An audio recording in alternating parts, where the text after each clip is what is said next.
The logging camps of northern Oregon were places where men came to forget their pasts, not to remember them. In the wet, moss-draped forests that stretched from the Columbia River to the California border, a man could lose himself in the rhythm of the crosscut saw and the thunder of falling timber. Questions were rarely asked, names were often borrowed or invented. The frontier had always been a place for reinvention, and in 1903, the timber country was still wild enough to permit secrets, which is why no one thought to question the Fairweather twins when they arrived in Astoria that spring. They came on the morning train from Portland, stepping onto the platform with matching leather valises and an air of quiet determination that suggested they knew exactly what they were doing. Even standing still, they drew attention. Elias and Eleanor Fairweather were striking in their similarity, both tall and angular, with pale eyes the color of winter ice, and hair so black it seemed to absorb light rather than reflect it. They moved with an unconscious synchronization, turning their heads at the same moment, reaching for their luggage with mirrored gestures. "Twins," someone muttered on the platform, and the word spread through the small crowd like smoke. But that was all anyone said. In a logging town, you learned not to stare. The Fairweathers took rooms at the Occident Hotel, paid a month in advance in crisp bills, and began making inquiries about timberland. Elias did most of the talking, his voice low and measured, while Eleanor stood beside him, her hand resting lightly on his arm. They were looking for something specific, they explained to the land agent. Isolated property, preferably with old-growth forest and access to water. They had capital. They had plans. Within 2 weeks, they'd purchased 300 acres along the upper Nehalem River, a remote stretch of forest that most loggers avoided. The land was good, everyone agreed on that, but it was far from the main camps, accessible only by a narrow wagon road that turned to mud in the rain. The previous owner, a Finn named Korhonen, had built a small cabin there before dying of fever the winter before. The property had been sitting empty, waiting. "Strange choice for a woman," the land agent remarked to his wife that evening. "That country's rough, no place for civilized folk." "They don't seem like the type to mind," his wife replied, and she was right. The Fairweathers moved to their property in early June. They brought with them not just their personal belongings, but an unusual quantity of books, crates of them packed carefully in oilcloth, medical texts, agricultural manuals, histories of noble families, works of philosophy and natural science. The freight handler who delivered them to the property remembered the books particularly, because Eleanor had insisted on being present when each crate was unloaded, checking the contents with meticulous care. Seemed more concerned about them books than about having a roof that didn't leak, he told the men at the saloon later. "And that cabin needs work, I can tell you that." But the Fairweathers set about their work with remarkable efficiency. They hired local men for the heavy labor, expanding the cabin, building a barn, clearing land for planting. But they did much of the skilled work themselves. Elias proved to be an excellent carpenter, while Eleanor demonstrated an unexpected knowledge of agriculture and animal husbandry. By August, the property was transformed. The cabin had become a proper house, 2 stories tall with real glass windows. They'd planted a kitchen garden and an orchard. They'd acquired chickens, 2 cows, and a pair of workhorses, and they'd begun keeping to themselves. The isolation might not have seemed unusual. Plenty of homesteaders preferred solitude, except that the Fairweathers' isolation was so complete. They came to town once a month for supplies, always together, and spoke to no one beyond what commerce required. They attended no church, joined no social organizations, accepted no invitations. When the county sheriff rode out to their property as part of his regular rounds, they were polite but firm. They had no problems, needed no assistance, and preferred not to be disturbed. "Something off about them," the sheriff confided to the doctor over whiskey that night. "Can't put my finger on it, but something's not right." "They breaking any laws?" the doctor asked. "Not that I can see." "Then I'd leave them be. Plenty of odd folk in this country. The woods attract a certain type." The sheriff nodded, but the feeling persisted. He wasn't the only one who felt it. There was something about the Fairweathers that made people uneasy, though few could articulate exactly what. Perhaps it was the way they seemed to communicate without speaking, finishing each other's sentences or moving in perfect unison. Perhaps it was their physical similarity, which seemed to grow more pronounced the longer they lived in isolation. Or perhaps it was simpler than that. They were too self-contained, too indifferent to human society, too comfortable with each other's exclusive company. In October, Eleanor was seen in town wearing a wedding ring. The discovery came courtesy of Mrs. Halstead, the postmaster's wife, who noticed the gold band when Eleanor reached for a package. Mrs. Halstead, who made it her business to know everyone's business, immediately inquired about the wedding. "A private ceremony," Eleanor replied coolly. "Family only." "But I didn't realize Mr. Fairweather had left," Mrs. Halstead pressed. "When did the wedding take place?" "My husband didn't leave," Eleanor said, and something in her tone made Mrs. Halstead step back. "He was with me, as he always is." It took Mrs. Halstead a moment to understand. When she did, the color drained from her face. "You mean you and your brother?" Eleanor's pale eyes fixed on her with the unwavering intensity of a snake watching a mouse. "I mean precisely what I said. My husband was with me, as he always is. Good day, Mrs. Halstead." By evening, the story had spread through Astoria like wildfire. The Fairweather twins had married each other, brother and sister, husband and wife. The news hit the small community like a physical blow, generating reactions that ranged from disgust to fascination to outright horror. The sheriff was urged to investigate. The local minister delivered a thunderous sermon about abomination. A group of logging men, liquored up and angry, talked about riding out to the Fairweather property and putting things right. But nothing came of it. The sheriff, upon consulting with the county attorney, discovered that while the marriage was certainly immoral by any conventional standard, it was not technically illegal under Oregon law as it stood in 1903. The statutes prohibited marriage between parents and children, grandparents and grandchildren, but the language regarding siblings was ambiguous enough to create uncertainty. Moreover, there was the question of proof. Neither Elias nor Eleanor had confirmed the marriage, and without their cooperation, establishing their relationship definitively would be difficult. "We could try to dig up birth records," the attorney said, "but if they came from back east, as they claim, it could take months or years, and even then, what would we charge them with? Immorality isn't a crime."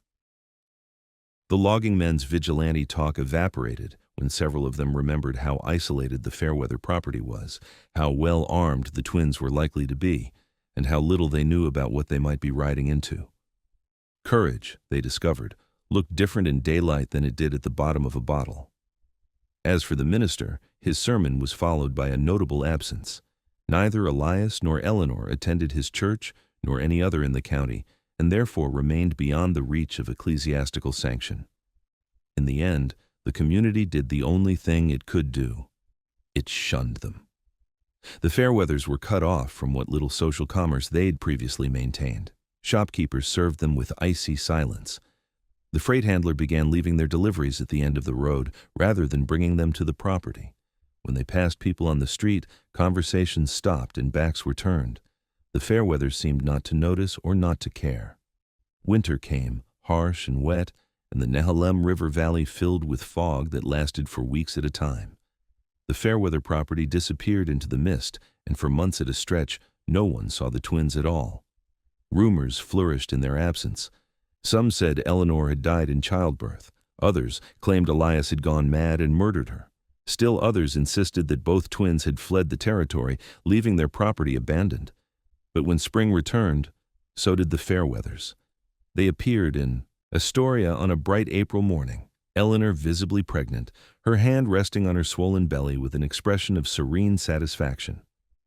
Beside her, Elias stood with his characteristic quiet intensity, his hand protectively on his wife's shoulder. They purchased supplies, including a significant quantity of medical equipment and several obstetrics manuals, and returned to their property without speaking to anyone beyond what was necessary for commerce. The pregnancy confirmed what everyone had suspected and hoped wasn't true. The twins weren't just living together, weren't just married in some grotesque ceremony. They were creating a family. The idea was so disturbing that many people simply refused to discuss it, as if silence could somehow undo the reality. In July, Eleanor gave birth. No doctor was called, no midwife summoned. The Fairweathers managed the birth themselves, just as they managed everything else. The only evidence that it had occurred came 3 weeks later, when Elias appeared in town to register the birth with the county clerk. A boy, healthy, named Silas. Mother and child both well. "You know this is wrong," the clerk said, unable to stop himself. "What you're doing, it's against God and nature." Elias regarded him with those pale, unsettling eyes. "Nature," he said quietly, "is not concerned with our comfort or our morality. It concerns itself only with survival and propagation. We are doing what all living things do. We are continuing our line." "But the child, what kind of life will he have? What defects might he—" "Will be loved and cared for," Elias interrupted, "as all children should be. His parentage is unusual, yes, but love is not unusual, nor is dedication. We will give him both." The clerk had no response to that. He stamped the birth certificate and filed it away, feeling as though he'd somehow been complicit in something terrible. But the terrible thing, or the remarkable thing, depending on one's perspective, was that the child appeared perfectly normal. Over the next year, as the Fairweathers made their infrequent trips to town, those who caught glimpses of young Silas reported a healthy, alert infant with his parents' dark hair and pale eyes. He grew and thrived. By his second birthday, he was walking and beginning to talk, showing no signs of the disabilities or deformities that everyone had grimly predicted. And he was not alone for long. Eleanor gave birth to a daughter in 1905, another son in 1907, twins, a boy and a girl, in 1909. With each birth, the community's horror deepened, but so did a growing uncomfortable realization: the Fairweather children were healthy. More than healthy, they were beautiful, intelligent, remarkably self-possessed.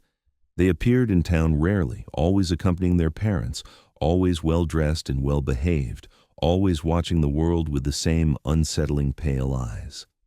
The Fairweather property expanded. Elias proved to be a shrewd businessman, selling timber when prices were high, acquiring adjacent land when it was cheap. By 1910, the family owned more than 1,000 acres. They built a larger house, a proper manor by frontier standards, and began cultivating crops beyond mere subsistence. They were becoming wealthy, and they were becoming impossible to ignore. The problem, if it was a problem, was that the Fairweathers succeeded where others struggled. Their crops flourished, their livestock thrived, their children grew up educated, well-spoken, and capable. They paid their taxes promptly, caused no trouble, broke no laws. They were model citizens in every way, except the one way that mattered most to conventional morality. In 1912, the youngest Fairweather child started school in Astoria, and the community faced a crisis. Did they allow a child born of incest, for that was what it was, no matter what legal ambiguities existed, to mix with normal children? The school board debated for 3 contentious meetings before reaching a conclusion. The child had done nothing wrong, and excluding him would be punishing innocence for the sins of the parents. Young Marcus Fairweather attended school. He excelled. By 1915, all 5 Fairweather children were enrolled, and despite the initial resistance, they integrated smoothly. They were quiet, studious, and unfailingly polite. They helped younger students with their lessons. They won academic awards. And slowly, grudgingly, the community began to accept them, if not their parents. The parents remained outcasts, of course. Elias and Eleanor Fairweather would never be welcomed into polite society, would never be invited to social gatherings or treated as equals by their neighbors. But their exile became less aggressive, less hostile. People nodded curtly when they passed on the street. Shopkeepers served them without comment. The world had not forgiven them, but it had grown tired of hating them. In 1918, the Spanish flu swept through Oregon. It killed indiscriminately, cutting down loggers and shopkeepers, children and grandmothers, the wicked and the righteous alike. Astoria lost 40 people in 6 weeks. The Fairweathers lost none. Some credited luck. Others whispered about unnatural protection, as if the family's transgression had somehow granted them immunity from ordinary diseases. But the truth, as Dr. Brennan discovered when he made an emergency call to the Fairweather property, was more mundane. The family had quarantined itself completely, cutting off all contact with the outside world. They had supplies sufficient for months. They had medical knowledge. Eleanor, it turned out, had studied nursing before coming west. They simply waited out the pandemic with the same patient self-sufficiency they brought to everything else. When they finally emerged, the community looked at them differently. Not with acceptance, exactly, but with a kind of exhausted respect. The Fairweathers endured. They survived. They thrived. Whatever judgment God or nature intended to pass on their union, it had not manifested in any observable way. By 1920, the eldest Fairweather son, Silas, was 16 and already managing significant portions of the family's timber business. The twins, Marcus and Miranda, showed academic promise that suggested university education. The family dynasty that Elias and Eleanor had begun was flourishing. I visited the Fairweather property in 1922, near the end of my research into frontier families of the Pacific Northwest. I'd heard the stories, of course, everyone had, but I wanted to see for myself. I rode ahead, received a surprisingly cordial invitation, and made the journey up the Nehalem River on a gray October morning. The house was impressive, far more substantial than I'd expected. It sat on a small rise overlooking the river, surrounded by cultivated gardens and orchards. Elias and Eleanor received me in their parlor, a room lined with those books I'd heard about, now supplemented by nearly 2 decades of additional volumes. They were in their early 50s by then, their dark hair touched with gray, but they remained striking. And they remained, unmistakably, twins. Time had not diminished their similarity. If anything, it had enhanced it. They moved and spoke with the uncanny synchronization I'd heard described, finishing each other's thoughts, communicating in a private language of glances and subtle gestures. We talked for 3 hours. They were intelligent, articulate, and surprisingly forthcoming. They showed no shame about their relationship, no sense that they had done anything wrong. Instead, they spoke of their union as an inevitability, a recognition that they were uniquely suited to each other in ways that transcended conventional morality. "We are not advocates," Elias said at one point. "We do not suggest that others should follow our path. We recognize that what we've done is unusual, perhaps even transgressive, but we also recognize that it has brought us happiness, fulfillment, and a family that is healthy and strong." "Do you ever regret it?" I asked. "The isolation, the judgment?" Eleanor smiled then, a small, private expression. "We were always isolated," she said, "even before we left the East, even when we were children. We were different. We knew we were different. The world was never going to accept us, no matter what we did. So we chose to accept each other." Before I left, they introduced me to their children. All 5 were home that day, ranging in age from 12 to 19. They were polite, intelligent, and unsettlingly beautiful. Looking at them, I understood why the community's horror had given way to exhausted acceptance. There was nothing obviously wrong with them. They were not the monstrous offspring that folklore and prejudice had predicted. They were simply children who loved their parents and were preparing to make their way in a world that might never fully accept them. "What will they do?" I asked Elias as he walked me to my car. "Your children, how will they live?" He looked back at the house where Eleanor stood framed in the doorway, Miranda beside her. "They'll do what we did," he said. "They'll survive. They'll endure. And perhaps in time, they'll build something that outlasts the judgment of small minds." I drove away thinking about dynasties, about how they're built on foundations both firm and fragile. The Fairweathers had created something extraordinary and terrible, a family that existed outside the boundaries of conventional morality, yet flourished within the boundaries of the law.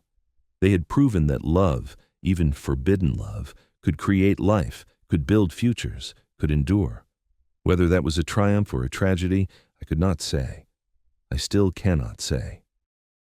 The Fairweather property remains in family hands to this day, though the name has changed through marriage and inheritance. The children scattered eventually, some staying in Oregon, others moving east or south.